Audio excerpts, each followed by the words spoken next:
이 세상은 어떻게 돌아가는가? 100% 하나님의 뜻과 계획 가운데서 돌아가는 것이다 할 수 있겠습니다. 이 세상에서 일어나는 일은 하나님께서 다스리시고 하나님께서 움직이시는 대로 하나님의 뜻에 따라 이 세상이 움직이는 것이라고 할 수가 있겠습니다. 동시에 100% 우리 인생의 계획과 결정과 선택에 따라서 움직이는 것이라고 말할 수도 있습니다. 따라서 100% 온전한 하나님의 다스리심과 동시에 100% 우리의 선택과 우리의 결정과 우리의 뜻에 따라 움직이는 것이라고 이야기할 수가 있겠는데요. 이것이 신비한 것이고 우리의 머리로는 좀처럼 이해하기 어려운 것이라고 하겠습니다. 100% 더하기 100%는 200%가 아니라 하나님도 100%, 인간도 100%인데 다 합쳐서 100%가 되는 그런 신비한 그 이치를 우리의 머리로서 이해하기는 좀처럼 어렵기는 하지만 성경은 분명하게 그러한 사실을 밝히고 있습니다. 하나님께서 모든 것을 다 주관하신다. 하나님께서 처음부터 끝까지 우리 세이들의 인생의 일거수일투족을 이 세상에서 일어나는 모든 것을 참새 한 마리가 땅에 떨어지는 것 하나까지라도 하나님께서 허락하셔야 이 세상에서 일어나는 것이라고 말씀하고 있는 동시에 우리가 결정하는 것에 따라서 우리의 선택에 따라서 모든 것들이 또 결정되고 일어난다고 하는 것을 분명하게 이야기하고 있습니다. 그래서 이것을 도무지 조화시키기는 어렵지만 성경에서는 분명하게 이 두 가지를 모순되어 보이는 것 같은 이 두 가지 사실을 동시에 이야기하고 있다고 하는 것을 먼저 기억하면 좋겠습니다. 지난 시간에 우리는 무슨 이야기를 살펴보았냐면 하나님께서 여로보암에게 이스라엘의 10지파를 떼어 주실 거라고 하는 하나님의 예언의 이야기를 들었습니다. 아이야 선지자를 통해서 여로보암을 만나게 하시고 그래서 아이야 선지자는 자신이 입고 있던 새 옷을 찢어서 10조각을 나누어 주면서 네가 이스라엘 민족의 10지파를 다스리는 왕이 될 것이다. 하나님의 계획을 미리 여로보암에게 알려주었다고 하는 이야기를 우리가 지난 시간에 살펴본 적이 있습니다. 드디어 솔로몬이 죽고 이제 르호보암이 왕이 되었는데요. 그런 상황 가운데서 어떻게 10지파가 여로보암에게로 돌아서게 되었는가? 르호보암은 나머지 지파만 겨우 자기 지파만 다스리는 왕으로 쪼그라들고 나머지 10지파가 전부 배신해서 배반해 버려서 여로보암을 왕으로 섬기게 되는 그 과정의 이야기를 오늘 보여주고 있는데 바로 하나님의 섭리와 계획이 실제적으로 이 땅에서 어떻게 발생하고 있는가를 생생하게 보여주는 본문이 오늘 본문의 내용이라고 하겠습니다. 솔로몬이 죽으니까 이 르호보암이 당연히 왕으로 등극하게 되는 것이죠. 옛날에는 투표제도가 있었던 것이 아니기 때문에 백성들이 원하는 방식대로 세우는 것이 아니라 왕이 죽으면 그 왕의 아들 가운데 한 사람이 왕으로 올라가는 것은 당연할 것입니다. 그래서 르호보암이 솔로몬의 아들이었기 때문에 이스라엘의 이제 몇 번째 왕이 되는 겁니까? 네 번째 왕으로 사울, 다윗, 솔로몬 그리고 르호보암이라고 하는 네 번째 왕으로 등극하게 되었던 그 순간에 백성들이 이 르호보암에게 나아가서 말을 했습니다. 열왕기상 12장 4절 말씀해 보니까 이렇게 기록합니다. 왕의 아버지가 누구죠? 솔로몬입니다. 솔로몬이 우리의 멍에를 무겁게 하였으나 왕은 이제 이 왕은 누구죠? 르호보암 왕입니다. 르호보암 왕은 이제 왕의 아버지가 우리에게 시킨 고역과 매운 멍에를 가볍게 하소서 그리하시면 우리가 왕을 섬기겠나이다 라고 간청하게 된 것이죠. 이스라엘 백성들이 새로 왕으로 등극하게 되는 르호보암을 찾아가서 간청하는 겁니다. 솔로몬 시대 때 우리는 너무나도 힘들었습니다. 너무나도 많은 고역을 치러야만 했습니다. 노동을 해야만 했었습니다. 그래서 그것이 너무나도 우리에게 큰 짐이 되었으니 제발 저희들의 노역을 가볍게 해주세요. 세금 줄여달라는 말입니다. 세금으로 걷어가는 그런 노역을 줄여달라고 하는 이야기입니다. 어쩌면 인류 계속 역된 역사 가운데서 백성들이 세금을 좀 줄여달라고 하는 요구는 지금까지 계속 반복되는 요구라고 할 수가 있겠는데요. 어쩌면 이 이스라엘 백성들이 르호보암에게 요구하는 당연한 요구라고 할 수 있을 것입니다. 그런데 솔로몬은 어떻게 통치했는가? 백성들을 많이 차출해서 노역에 동원시켜서 그래서 어마어마한 건축물들을 많이 짓고 나라를 부강하게 만드는 일에 솔로몬이 엄청나게 많은 일들을 한 것이죠. 예전에 우리가 살펴본 것처럼 솔로몬은 정말 어마어마한 제국을 이루었는데 그 제국을 이루어 놓은 것이 솔로몬이 혼자 이룬 것인가?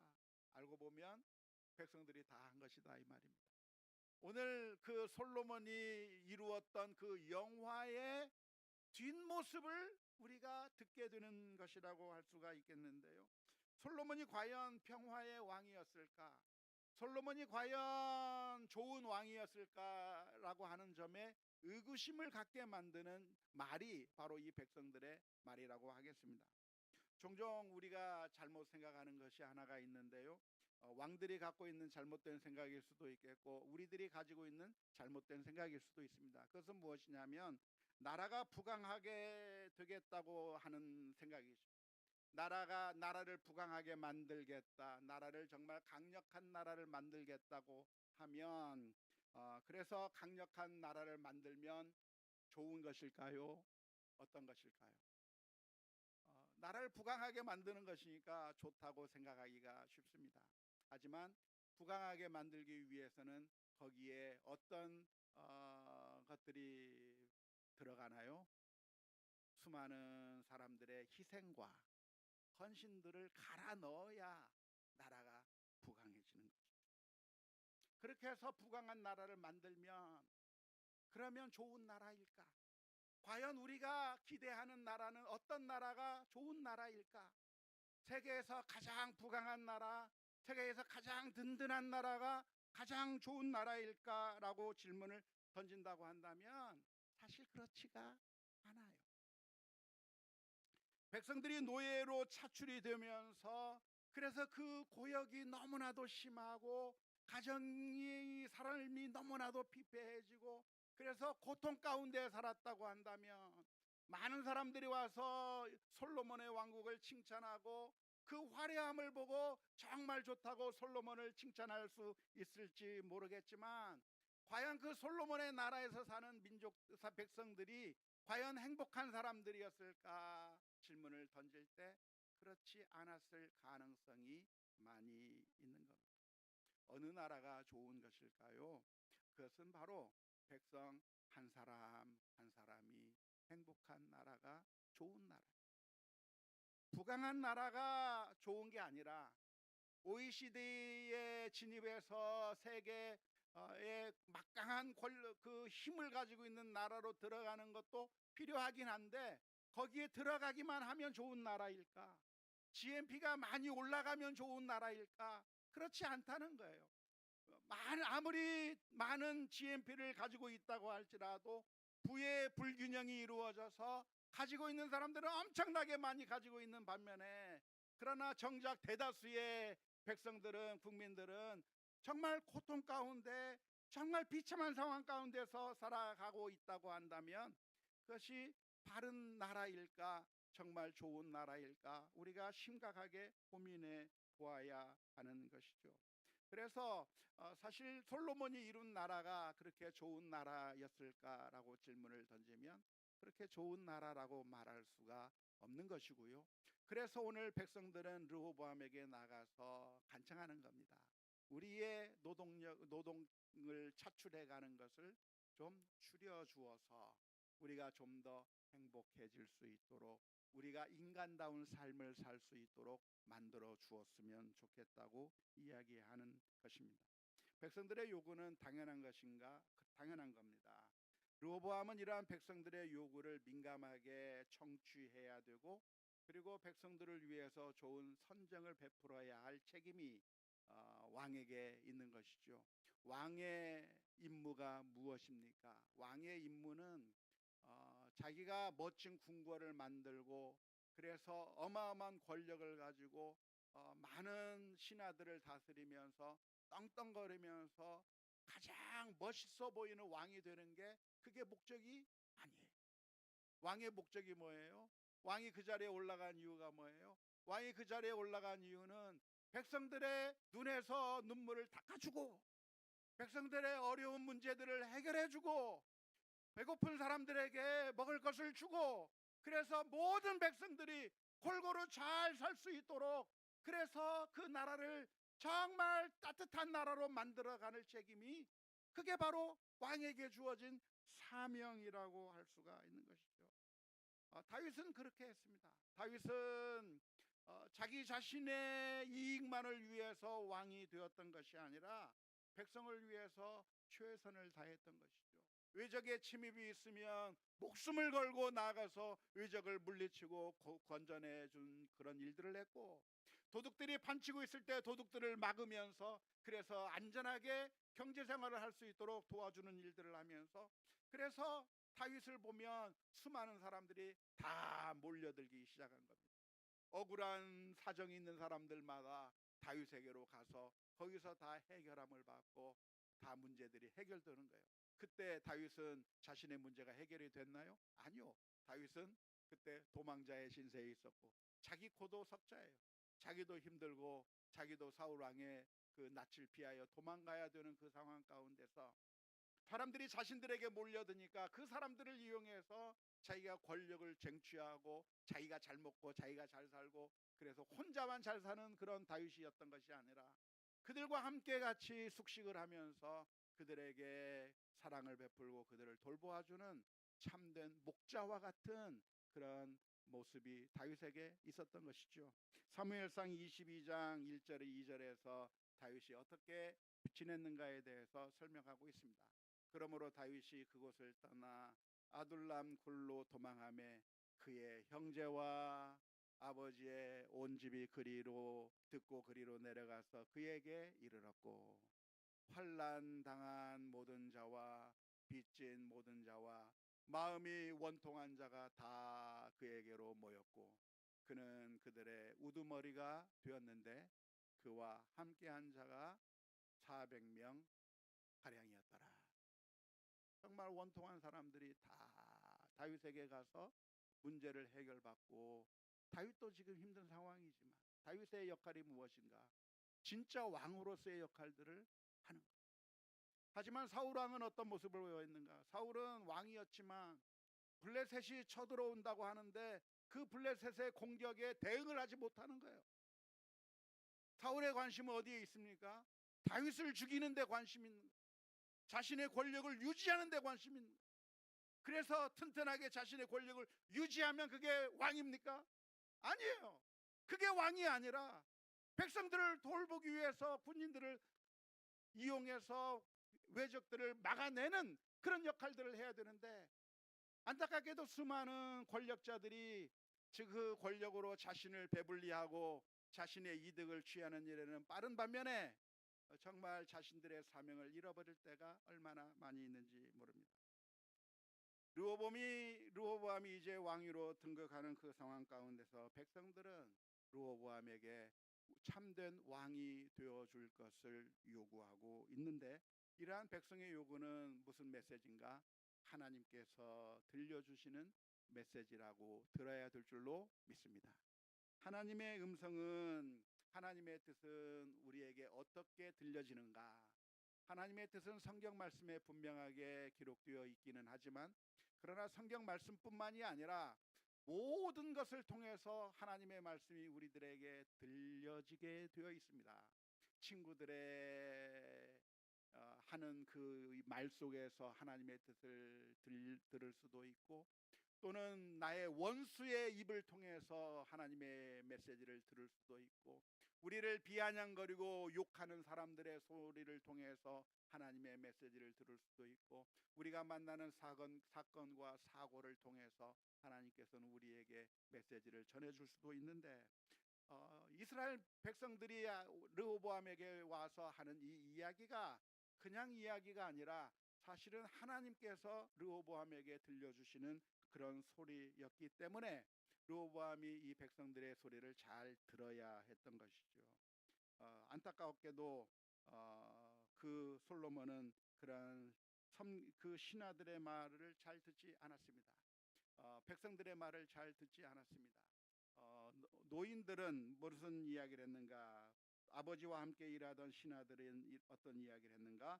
열왕기상 12장 6절에서부터 7절 말씀에 보면 이렇게 기록합니다. 르호보암이 그의 아버지 솔로몬의 생전에 그 앞에 모셨던 노인들과 의논하여 이르되, 너희는 어떻게 충고하여 이 백성에게 대답하게 하겠느냐? 대답하여 이르되, 왕이 만일 오늘 이 백성을 섬기는 자가 되어 그들을 섬기고 좋은 말로 대답하여 이르시면 그들이 영원히 왕의 종이 되리이다. 아버지와 함께 했던 신하들이 그렇게 대답을 하는 거죠. 이 대답이 누구의 음성이에요? 하나님의 음성이에요. 그 음성에 귀를 기울여야 하는 거죠. 하지만 또 다른 소리가 들립니다. 또 다른 소리가 들리는데 어떻게 들리는가? 친구들의 대답입니다. 열왕기상 12장 10절에서 11절 말씀에 함께 자라난 소년들이 왕께 아뢰어 이르되, 이 백성들이 왕께 아뢰기를 왕의 부친이 우리의 멍에를 먹게 하였으나 왕은 우리를 위하여 가볍게 하라 하였은즉, 왕은 대답하기를 내 새끼 손가락이 내 아버지의 허리보다 굵으니. 뻥이죠. 아버지께서 너희에게 무거운 멍에를 매게 하였으나 이제 나는 너희의 멍에를 더욱 무겁게 할지라. 내 아버지는 채찍으로 너희를 징계하였으나 나는 전갈 채찍으로 너희를 징계하리라 하소서. 친구들의 이야기가 들리는데 이건 누구의 목소리예요? 사탄의 목소리인 겁니다. 이와 마찬가지로 우리들도 항상 두 가지 소리가 들리는 거예요. 성령의 음성이 들리고 하나님의 음성이 들리고 사탄의 음성이 들리는 거죠. 우리 안에 늘 양쪽의 소리가 들리는 겁니다. 그런 소리가 들릴 때 우리는 어떤 소리에 귀를 기울여야 되는가? 성령의 소리에 귀를 기울이는, 하나님의 말씀을 깊이 묵상하면서 무엇이 하나님께서 기뻐하시는 대답일까? 고민해야 되죠. 어떤 사람이 나를 힘들게 만들다면 우리 마음 가운데서 두 가지 소리가 들릴 겁니다. 하나의 소리는 어떤 소리입니까? 원수를 갚아버리고 본때를 보여주고 박살을 내버려야 다시는 너한테 얼쩡거리지 않을 거라고 하면서 원수를 갚으라고 하는 소리가 들릴 것이고, 또 하나의 소리가 들립니다. 원수를 원수로 갚지 말고 악을 악으로 갚지 말고 선으로 악을 갚아서 하나님의 사랑을 보여주라고 하는 성령의 음성도 들릴 겁니다. 그럴 때 우리가 어떤 음성에 귀를 기울여야 됩니까? 하나님의 말씀에 부합한 그 이야기를 들어야 되는 것이죠. 친구들의 말이 일리가 없는 게 아니라 일리가 있어요. 지금 왕이 되는 이 시점에 백성들한테 밀리면 어떻게 되겠습니까? 앞으로 더 밀릴 수 있으니까 왕으로서 통치가 어려워질 수 있다고 하는 것, 어쩌면 일리가 있는 것처럼 보입니다. 하지만 그러나 내가 왜 왕이 되었는가를 생각해 봐야 되죠. 하나님께서는 나를 왜 여기에 세워 놓으셨는가? 그것을 생각한다면 내가 저 사람들을 밟아버리고 짓눌러버리고 독재자가 되기 위해서 왕으로 세워주신 것이 아니라, 내가 이곳에 서게 된 이유는 저들의 눈물을 닦아주고 저들을 행복하게 만들어주고 하는 하나님의 종으로 부름을 받았다고 하는 사실을 기억하면서 하나님께서 원하시는 대답을 선택할 수 있는 우리 모두가 다 될 수 있기를 주님의 이름으로 축원합니다. 안타깝게도 르호보암은 엉뚱한 선택을 했어요. 잘못된 선택을 했죠. 그 결과 어떻게 됐습니까? 열왕기상 12장 16절의 말씀에 온 이스라엘이 자기들의 말을 듣지 아니함을 보고 왕에게 대답하여 이르되, 우리가 다윗과 무슨 관계가 있느냐? 이새의 아들에게서 받을 유산이 없도다. 이스라엘아, 너희 장막으로 돌아가라. 다윗이여, 이제 너는 내 집이나 돌아보라 하고 이스라엘이 그 장막으로 돌아가니라. 하나님의 계획이 하나님의 심판이 들려졌었는데요. 하나님께서는 선지자를 통해서 아이야 선지자를 통해서 이 나라를 쪼개서 10지파를 여로보암에게 줄 것이라고 하는 것이 하나님의 뜻인데 그 뜻대로 바로 이루어지는 결과를 보게 되었습니다. 자, 이 순간에 르호보암이 노인들의 말을 들었다고 한다면 어떻게 될까요? 하나님의 말씀에 하나님의 뜻에 순종했다라고 한다면 어떻게 될까요? 하나님의 계획이니까 그래도 쪼개줘서 나눠줄까요? 어떻게 될까요? 이게 역사는 가정을 하는 게 아니라고 하는데, 그러나 우리가 성경 전체의 가르침을 통해서 우리가 상상해 본다고 한다면 하나님은 뜻을 돌이키시고 은혜를 베풀어 주셨을 것이라고 믿습니다. 하나님은 어떤 하나님이십니까? 하나님은 언제라도 뜻을 돌이키셔서 우리에게 은혜 베푸시기 원하시는 하나님이에요. 한번 계획 세워놨으니까 못 먹어도 고 하는 독재자가 아니라 울며 회개하며 나오는 심령들마다, 하나님 앞에 엎드려 울부짖는 사람들마다 내리기로 하셨던 심판을 다시 돌이키시고 다시 거두시고 은혜 내리시는 하나님.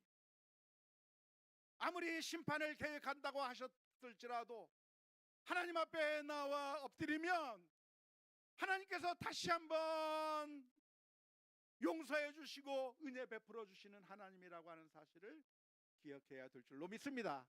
어디에 그 메시지가 나와요? 요나서에 나오는 거예요. 요나서에 하나님께서 니느웨 백성들을 이제 심판하시겠다고 하셨지만 니느웨 백성들이 왕부터 미물에 이르기까지 다 회개하는 거예요. 다 엎드리는 거예요. 하나님 앞에 살려달라고 할 때 하나님께서는 그 뜻을 돌이키사 그들에게 내리기로 한 심판을 내리지 아니하셨다고 말씀해 주셨나요? 르호보암도 이 순간에 하나님 앞에 내가 서고 하나님 앞에 진실한 내 사람이 되겠다고 하는 그런 마음으로 하나님의 말씀에 귀를 기울였다고 한다면 하나님의 은혜와 사랑을 입었을 것이라고 믿습니다. 어차피 하나님이 나는 죽이려고 했다, 하나님의 계획에서 나는 어쩔 수 없었다, 핑계할 수 없는 것이고, 가룟 유다도 그 누구도 주님 앞에 돌아오기만 한다면, 워낙 갔던 마음들을 내버렸다고 한다면 주님 앞에서 은혜를 누릴 수가 있는 것이죠. 안타깝게도 르호보암은 이 세상의 길을 선택했습니다. 이 세상의 길, 사탄의 길, 악한 사람들의 길이 무엇입니까? 그것은 내가 왕이 되는 선택입니다.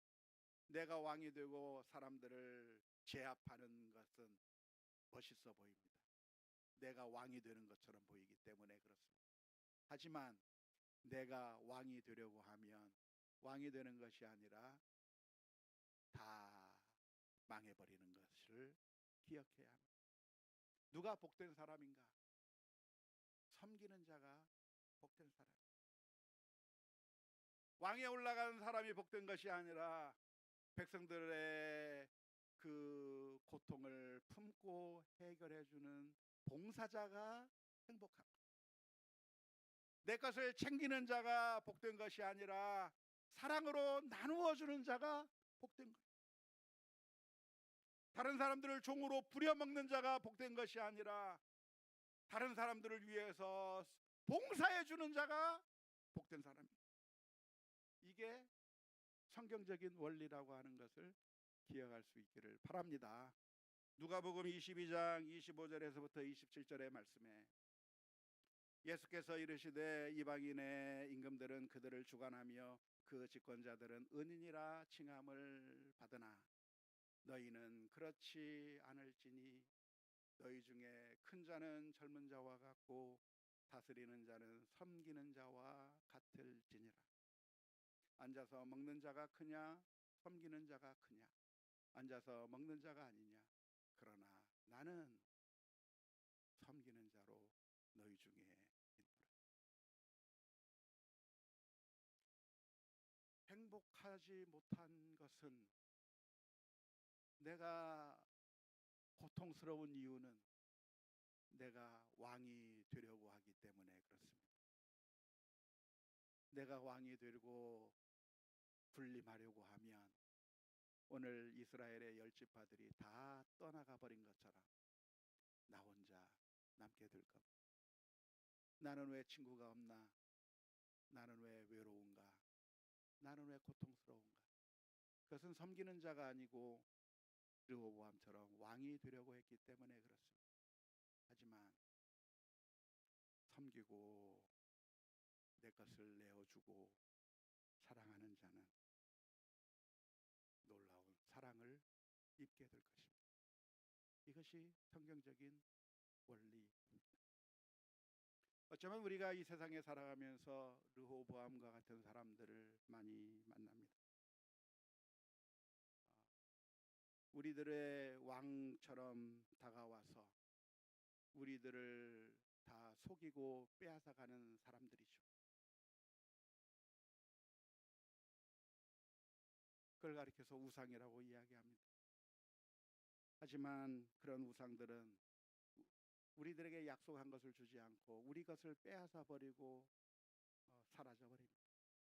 돈을 우리가 우상으로 섬기면 그 돈이 우리에게 약속한 돈을 주는 것이 아니라 우리들의 건강을 빼앗아가 버리고 가족들 사이에 불화가 일어나게 만들고, 그리고 우리를 고통 속에 몰아넣는 결과를 주는 것이죠.